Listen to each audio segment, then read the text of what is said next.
Hey everyone, it's me, the e-bike cowboy, and I received a comment a few weeks ago from a gentleman named Lloyd Robbins who was asking for some custom number plates. And so we're gonna go from this to this. So grab your popcorn and sit down. Are you ready?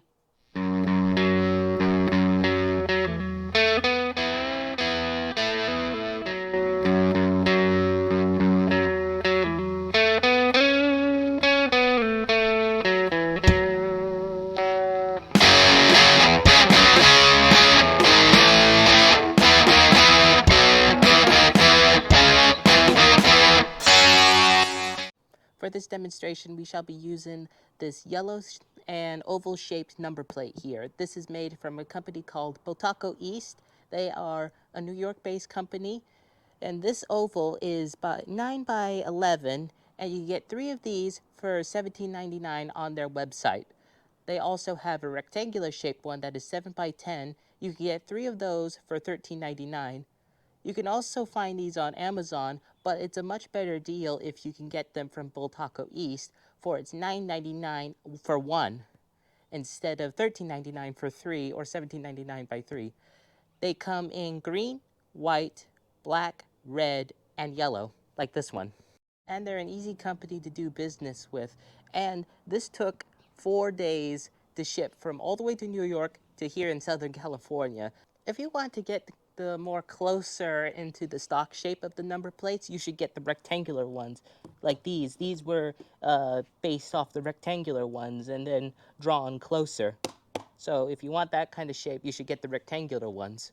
But if you want more of a rounded shape, like this one, you should get the oval ones. See that? It's more rounded than the other one on mine. For tools that you're going to need a Dremel, a sander, tin snips. Now, if you don't know anything about these, these are easy to find at any Harbor Freight or Lowe's or just any tool shop. You can get these anywhere, or even Amazon probably. So they're easy to find. You also need a Sharpie as well. And never forget, protect your eyes. Hi, I'm MX Electric. And so I have already cut out this one from when I had my bike with red number plates. And this is what it started as. And I used the oval number plates. So now I'm switched it to yellow because of a fiasco with the seat I had. I would tell you about it, but it doesn't work. So no sense even bothering you. We'll try. So when you do the first setting up, you want to take your number plates, whether they're rectangle or oval, one side's shiny and the other side's more of like, you can see all the, Matt. yeah. So you've got to put this facing up. And then you get your number plate and you can tell the outside because the holes are countersunk. So you want them both where the shiny would be facing out the same as your number plate. Because if you did them wrong, then you'd have this real ugly looking side facing out. You don't want that. So just make sure that they're wiped off so you don't get a bunch of scratches. And then you put it in and you kind of fit it around, up to that lip right there. We're going to cut that away anyways, but that kind of holds it into place. So then you can just take you could even use duct tape if you needed to. You could just take a couple pieces of duct tape to hold it while you mark it. Okay, so you just take your Sharpie and we'll just go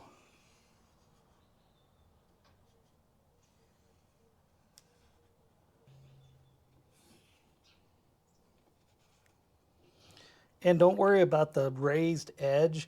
You're going to cut that away anyways.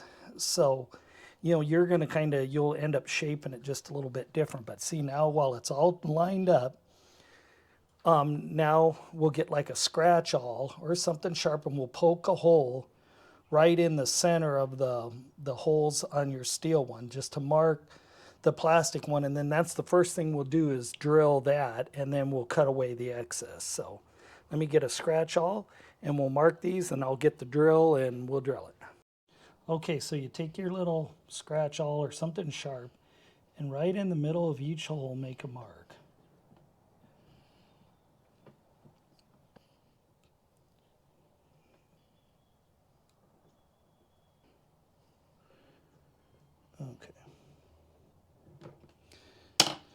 Okay, now you can take back off your number plate. And the line doesn't have to be perfect because you're going to shape it anyways. You don't have to have a Dremel. You could use a file. You could even take a wood block and some sandpaper. But the finish in sander really does. It's hard to do it without that because that's going to smooth everything and make sure you don't have any sharp plastic, and it rounds it all really nice. So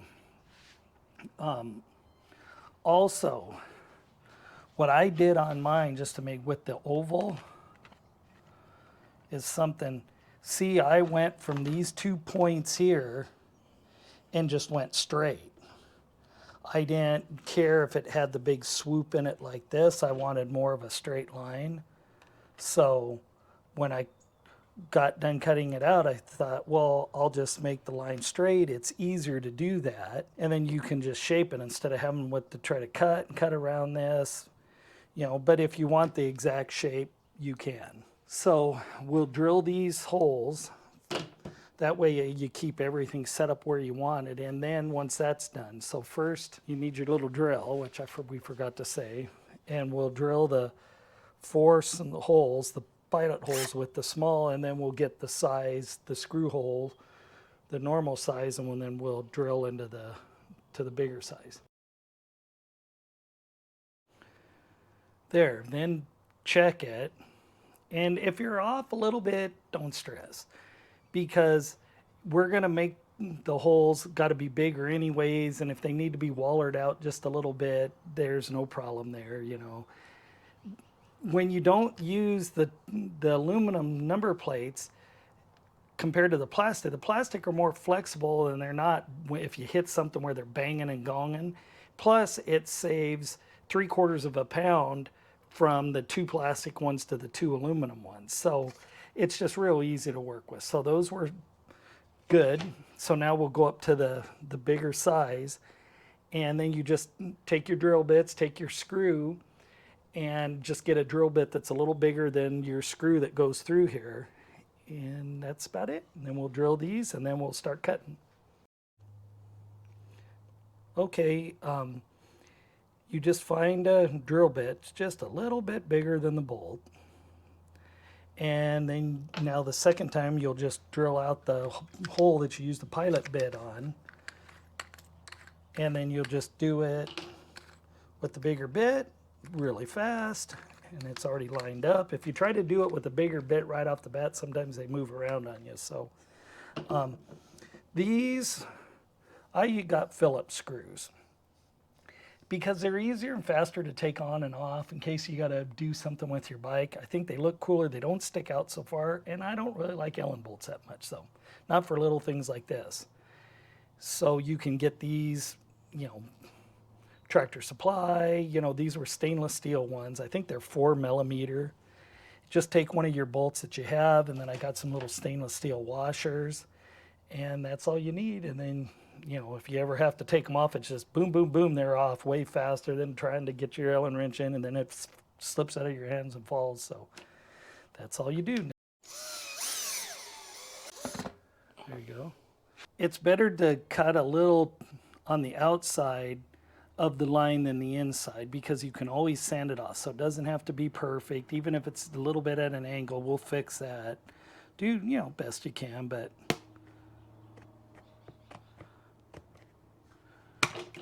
and then I like to just do now this has got that raised edge. Well, we're going to do away with that. So I'm going to cut right along that, which cuts pretty easy. And then I'll do this.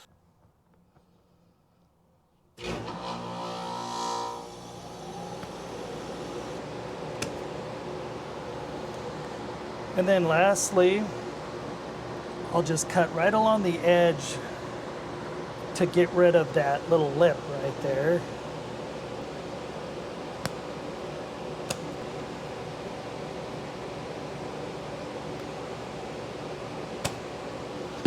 And that's the general outline.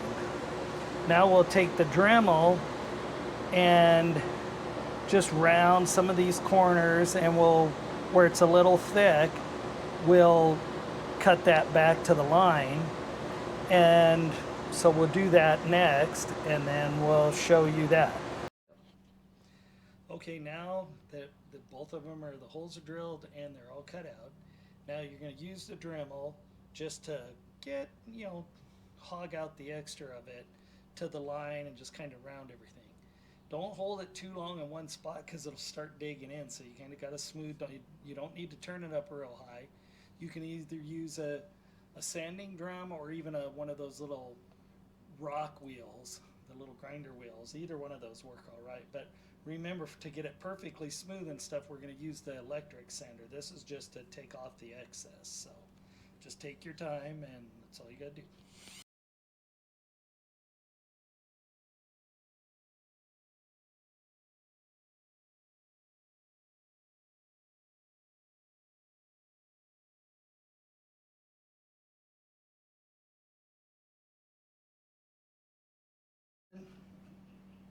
When you get done with using the Dremel, your edges it's going to be a little bumpy, so don't worry about trying to make it perfectly smooth or flat.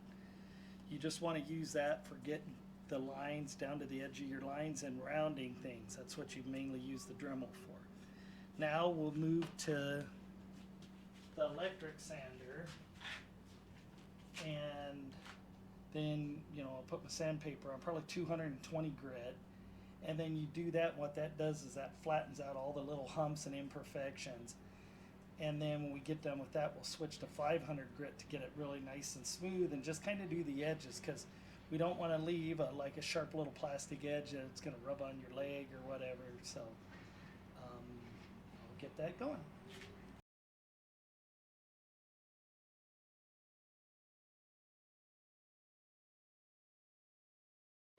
When you get done with the flats and you get it all even and rounded to how you want with the 320 grit, you go at an angle a little bit like this, and what this does is get all that little hangy stuff off, and it kind of rounds the edge. It's still going to be a little rough, but it's going to keep it from being a sharp edge. And then it'll smooth out when we go to the 500 grit. So you just kind of go like that and kind of work your way around. Don't let it get away from you because you don't want to scratch it up, but you can do that on both sides at an angle, and then you'll be done. But you do your flat work first.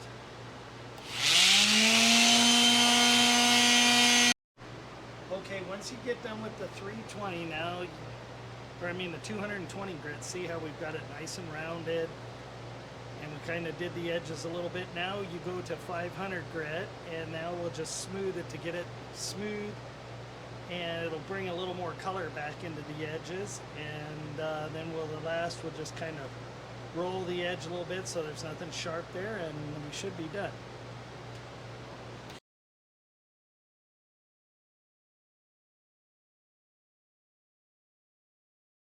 Well, we're all finished. From start to finish, it take an hour, hour and a half, maybe a little more, maybe a little less. So, it's really easy. Just double check so you don't have any little sharp edges there, because you don't want to rub on your leg or if you fall off.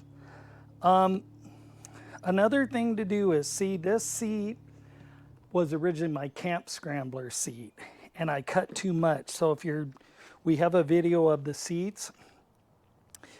From the underneath of the plastic, you want to cut, like Shane's, 4 inches for a camp scrambler or city scrambler, or even the Hyperscrambler 2. But I had accidentally shortened this seat too much, and it wouldn't fit on my camp scrambler, so it's been laying around. My red seat just had a major mishap, so I had this one laying around. Well, thankfully, on a Hyperscrambler 2, the seat's been moved forward a little bit so they could put a grab bar here. So now there was plenty of room. So this, if you wanted a short one like this for your Hyperscrambler 2, you would cut 6 inches, and you just use a hacksaw, and it shows in our seat video. That'll give you a little more room where if you wanted to put a longer box, you could fit it on. But either way, that's why I had to change stuff to yellow, because I just didn't want to have to buy a whole new seat and stuff. Nice thing if you get the number plate from Boltaco East is you get 3 of them. So if you make a mistake, you still got a spare, so you don't have to sweat it. You could always use one of them if you didn't want to run a light. I've ran a number plate up there before. And they're just basically an old 70s vintage, motocross bike. And Bultaco East got their name from the old Spanish motocross bike, Bultaco. That's where their symbol was the thumbs up. And they were beautiful bikes, just beautiful. In their day, they were really something them. I have mine kind of the color, and it reminds me of a mid-70s Mako, which was a West German made motocross bike. So, it's just got a good look. I raced Makos when I was a teenager, so you can go and look on like that. Another little fact about Bultaco was the first American motocross racer to ever win a European, World Championship Grand Prix event was Jim Pomeroy, and he won it the Spanish Grand Prix on a 250 Bultaco. So that was the first person to ever win American to win a race like that. So, well, that was your fun facts. It turns out looking nice. If you're gonna change your seat color, buy your number plates first, go on to Amazon, and you can get 1 square yard of upholstery. Like we've said before, it's 10 something, and that'll be enough to do a couple seats. And then pick out, and then you just kind of expand the picture and hold it up against your number plate. That's what I did for the red ones. And then you can get one where it's the perfect shade, whether you're doing blue, green, whatever. And that's about it. Okay, well, hey, thank you so much for watching. Take care. Well, everyone, that's it for today. Did you enjoy this video? I hope you did. And so just thank you again for watching this video. And please do consider to like and subscribe, and I'll see you down on the trail. This is the E-Bike Cowboy, and adios, my amigos.